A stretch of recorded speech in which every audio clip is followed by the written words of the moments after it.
وهو معكم أينما كنتم تعلمون صدق الله العظيم. آمین. آپ سب حضرات کو تقریباً یہ معلوم ہوگا کہ آج یہاں سب کو یکجا کرنے اور مشاورتی سیشن رکھنے کا مقصد ڈیپ سی فشنگ پالیسی اور ڈیپ سی ٹرولر، جی ہاں، ڈیپ سی فشنگ پالیسی اور ڈیپ سی فش کو اپنانا، سمجھیں کہ اپنے کاروبار سے دستبردار ہونا ہے.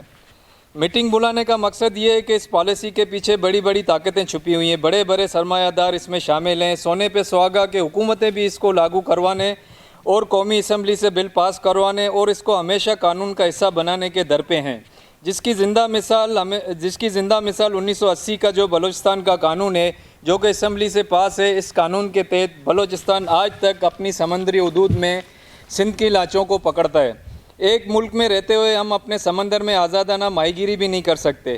سوچیں، وہ تو صرف ایک حدود کا نافذ العمل قانون ہے جس کا آج تک ہم کچھ نہ کر سکے. سوچیں پھر ڈیپ سی فشنگ پالیسی میں تو بہت سارے ایسے قانون ہیں کہ میں کیا بتاؤں آپ کو. اس کی تفصیل آگے جو ماہی گیروں کی طرف سے اسٹینڈنگ کمیٹی کے جو ممبران ہیں جو وفاق کی طرف سے بنائی گئی تھی، سر محمد علی شاہ صاحب، محمد حسین شاہ صاحب، حبیب اللہ صاحب، سرور صدیقی صاحب اور دوست ہیں، وہ اس پہ روشنی ڈالیں گے. آپ سب حضرات بات کو مختصر کرتے ہوئے میں ایک خاص آپ حضرات کی توجہ چاہتا ہوں. پہلے تو مجھے بہت زیادہ ہی خوشی ہو رہی ہے کہ آج یہاں ہم سب یکجا ہوئے اور میری رب کریم سے دعا ہے کہ ماہی گیری کی سسن یہ اختلافات کبھی تنقید کو لے کر، چاہے وہ تعمیر کے لیے بھی ہو، اس پہ اختلافات اور ناراضگیاں اور خاص کر ایک دوسرے کو بردیں، یعنی ڈیپ سی پالیسی اور ڈیپ سی ٹرولرز کے قانون کو لے کر، جس کی ڈیپ سی ٹرولر جس کو قانونی وار سے ہم پہ مسلط کرنا چاہتی ہے وفاقی حکومت، اس کو ڈیفائن کر سکیں. وہ اسی صورت میں ممکن ہے جب اداروں کو اپنے ایک ہونے اور قانون کے خلاف متحد ہو کر جدوجہد بتانا چاہتے ہیں کہ ہمارے کسی سے نہ کوئی ذاتی اختلافات ہیں، نہ ہم کسی کو نیچا دکھانے کی سیاست کرتے ہیں. ہاں، نظریاتی اختلافات ہیں اور ہوں گے. سچائی کو اجاگر کرنے میں اگر کوئی اختلافات ہوتے ہیں تو وہ ہمیں منظور ہیں. ماہی گیروں کے کاموں میں کوئی رکاوٹ کے حوالے سے اختلافات ہے وہ منظور ہے، مگر اختلافات ہمیشہ حوالے سے اختلافات سب کو مستقبل کے حوالے سے مضرور کریں اور اپنے مفید مشوروں سے آگاہ کریں. پاکستان بونافائیڈ فشرمین فورم سب کے ساتھ مشاورت سے کوئی قدم اٹھائیں اور ہماری پوری برادری ان کے شانہ بشانہ کھڑی ہو. ایک تھپڑ مار کر آپ کسی کو تکلیف نہیں ہو، مباحثہ نہیں ہوگا. آپ سینئر لوگوں سے ہم کو سیکھنا ہے، آپ لوگوں کے مفید مشوروں سے، اور ساتھ اس مشن کو آگے لے کر چلنا ہے اور ماہی گیری صنعت کو تباہ کرنے والوں کو واضح پیغام دینا ہے. اگر ماہی گیر ایک آواز ہو کر ایک طاقت بن کر جنہوں نے اس پالیسی کو پورا پڑھا ہوا ہے، ہم لوگوں کو، ہمیں تو یہ اتنا پتہ ہی نہیں ہے کہ آخر ڈیپ سی پالیسی ہے کیا. شکیں شامل ہیں ماہی گیری کو لے کر. تو بس یہ چیزیں آپ کو سمجھنے کی ہے. آج کی یہ میٹنگ بلانے کا مقصد بھی یہ کہ سب سے مشاورت لی جائے، سب سے مشورے لیے جائیں اور آپس میں مل کر ایک اسپیچز کا کوئی پروگرام نہیں ہے. آج ہم لوگ یہاں پر جمع ہونے کا ہمارا بیسیکلی مقصد یہ تھا کہ ہم نے شروع کیا ایک اسٹرگل پاکستان فشر فوک فورم کے ساتھ پاکستان بونافائیڈ میں، اور وہ یہ تھا کہ ڈیپ سی فشنگ ٹرولرز اور ڈیپ سی فشنگ پالیسی. تو اگر ہم اس پہ نظر دورائیں تو میرے خیال میں بہت ساری چیزیں جو ہے وہ زاہد بٹی نے بیان کی. ابھی حالیہ جو ہمارے اوپر بحران چل رہا ہے وہ سب کی ذہنوں میں بھی ہے اور سب کو دکھ بھی رہا ہے. تو پاکستان فشر فوک فورم نے اعلان کیا کہ بھئی ہم جو ہے ان کے خلاف احتجاج کرنے جا رہے ہیں.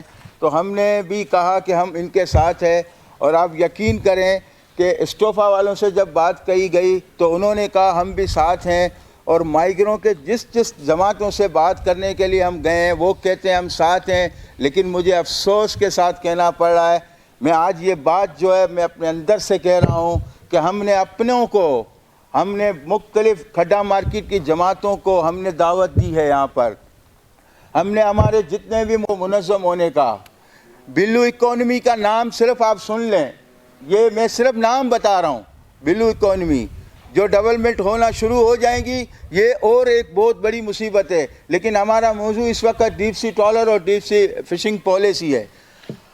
اب اس وقت ہمارے اپنے ادارے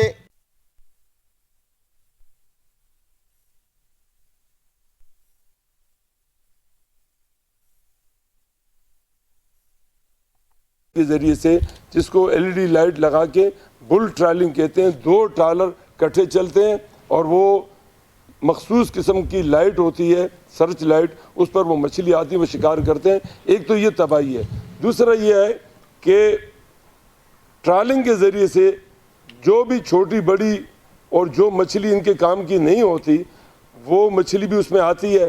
ہمارے تو یہ ہوتا ہے کہ جو مچھلی چھوٹی بڑی اگر جو بھی آتی ہے ہم لوگ پورٹ پہ لے آتے ہیں۔ یہ لوگ کیا کرتے ہیں، جب گجا اٹھاتے ہیں اس گجے میں جو ان کی کام کی مچھلی ہوتی ہے اس کو صاف کر کے اس کا ویسٹیج دوبارہ سمندر میں پھینکتے ہیں، اور جو مردہ مچھلیاں ہوتی ہیں جو مر جاتی ہیں وہ ٹنوں کے حساب سے ہوتی ہیں، وہ دوبارہ سمندر میں پھینک دیتے ہیں۔ یعنی ایسا ہے کہ باغ میں چلے جاؤ اور 10 آم توڑو اور اس میں جو میٹھا ہو وہ کھا لو، باقی سب پھینک دو۔ تباہی کر رہے ہیں لوگ نا۔ یہ ان کا ملک نہیں ہے، ہمارا تو ملک ہے، ہمارا تو روزگار ہے، اور اس سے جتنے بھی وابستہ ہمارے فشریز کے صنعت سے شعبے ہیں، چاہے وہ فیکٹری والے ہیں، چاہے لانچ والے ہیں، چاہے ہوڑے والے ہیں، چاہے وہ برف والے ہیں، چاہے وہ ڈیزل والے ہیں، چاہے وہ راشن والے ہیں، ہارڈ ویئر والے ہیں، اور لیتھ مشین والے ہیں، مستری ہیں، میکینک ہیں، بہت پورے پاکستان سے لکڑی آتی ہے۔ پورے پاکستان کے 15-16 لاکھ لوگوں کا، بلکہ 15-16 لاکھ خاندانوں کا اس سے ڈائریکٹ انڈائریکٹ روزگار وابستہ ہے۔ روزگار پٹ گیا نا، سمندر میں مچھلی ختم ہو گئی تو یہ ہمارے لانچ کوئی لکڑی جلانے والے بھی اس کو لینے کے لیے، تو یہ خبر ہے اب کس حد تک حقیقت ہے، لیکن اندر کی یہ خبر ہے۔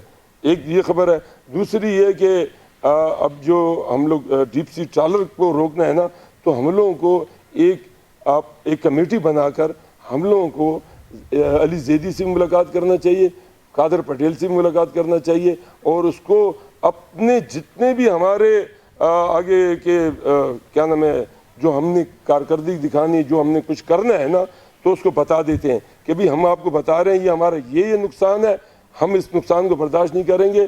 آپ کو اگر کسی نے بتایا وہ لازم بولے گا کہ یہ فائدہ ہے، یہ فائدہ ہے، تو اس کو ہم لوگ قائل کریں گے۔ ہمارا کوشش ہوگا ہم ذمہ دار لوگوں سے ملیں، خاص کر ہمارے کو علی زیدی سے، اور ڈاکٹر الوی جو ہمارے صدر ہے پاکستان کے، وہ بھی زیادہ اس میں انٹرسٹڈ ہے۔